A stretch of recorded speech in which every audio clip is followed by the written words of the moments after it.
አሳዛኝ ሰበር መረጃ አሁን ተሰምቷል። ሰላም ጤና ይስጥልን ውድ ተመልካቾቻችን እንደምን ቆያችሁልን? በያላችሁበት ቸር ቆዩ እያልን ወደ ዕለቱ ሰበር መረጃ እናልፋለን። በዛሬው ዕለት ህወሓት ወደ አማራ ትልቅ ውጊያን ከፍቷል።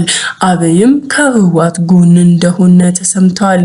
ይህ ሁኔታ ከዚህ በፊት እንደምናስታውሰው በግልጽ ጌታቸው ረዳና ዶክተር አብይ ትልቅ ስምምነትን ፈጥረዋል። በስምምነቱ ላይ ጌታቸው ረዳ አሁንም ቢሆን ለህወሓት ቡድን እንደሚዋጋ በአንድነት ቆሞ ለነሱ አሁንም እንደሚወግን በግልጽ ተናግሯል። ይህ ነገር ግልጽ የሆነ ነው።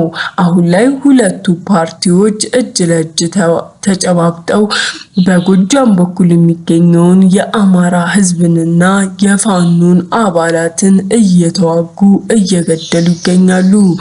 ብዙ ህፃናት፣ ብዙ ሴቶች፣ ብዙ ወጣቶችም እንደ ጉድ እያለቁ እየረገፉ እንደሆነ ሰምተናል።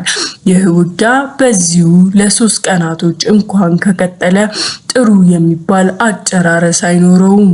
እጅግ በጣም የከፋና ለፋኖም ሆነ ለፋኖ ደጋፊዎች ብሎም ለአማራ ህዝቦች አስከፊ የሆነ የስቀቀን ቀን እንደሚሆን ግልጽ ነው። ህወሓት ያጣ የነበረው መሳሪያ ነው። ዶክተር አብይ ደግሞ አሁን አዲስ አበባ መዲና ላይ ትልቅ የመሳሪያ ፋብሪካ እንደከፈተ በይፋ ተሰምቷል። አሁን ላይ አለ የተባለውን ትላልቅ መሳሪያ ድሮንን ጨምሮ ለህወሓት ቡድን እየሰጠ ሼር እያደረገ ይገኛል። ሀሳቡ ምን እንደሆነ አልታወቀም።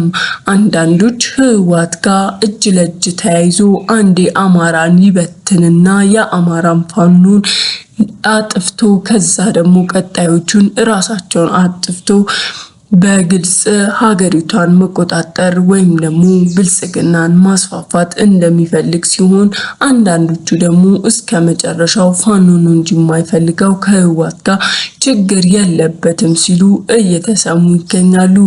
በዚሁ ላይ ህወሓት ለሁለት ተከፍሏል፣ ደብረጽዮንና ጌታቸው ረዳ። ሆኖም እስካሁን ድረስ የጌታቸው ረዳ የፖለቲካ ፓርቲዎችና አሰለጠናቸው ወታደሮች ከደብረጽዮን በብዛት በጥፍ ይበልጣሉ። ደብረጽዮን ተከፍሎ አሁን ከኤርትራው መንግስት ጋር አንድ ላይ እየሰራ ነው። ደብረጽዮን ፍላጎቱ ከአማራ ጋር አንድ ላይ ሆኖ ብልጽግናን ማጥቃት ሲሆን፣ ጌታቸው ረዳ ደግሞ ከብልጽግና ሆኖ ፋኖን ማጥፋት ነው። ይህ የህወሓት ፓርቲ እንኳን በዚህ ሰዓት ለሁለት ተከፍሎ መስማማትና መግባባት አቅቷቸው በተለያየ በኩል አቅጣጫቸውን ጀምረዋል። ሁኔታው ለአማራ ክልልና ለፋኖ ጥሩ የሚባል ምቾት የሚሰጥ አይደለም። ከዚህ በፊት ረገፈ ሞተ የተባለው የአማራ ህዝብ በዛሬው ዕለትና ይህንን ተከታታይ ቀኖች እስከመቼ እንደሆነ በማይታወቀው ዕለቶች አሁንም ሊጨፈጨፍና ሊጠፋ ቆርጠው ሊጨፈጭፉና ሊያጠፉ ቆርጦ የተነሱ ይመስላሉ። እስከዛሬም ሲጠብቃቸው የነበረው ደጉን የአማራ ህዝብ ፈጣሪ ነውና አሁንም ፈጣሪ ከነሱ ጋር ይሁን እያልን መልካም ምኞታችንን እንገልጻለን።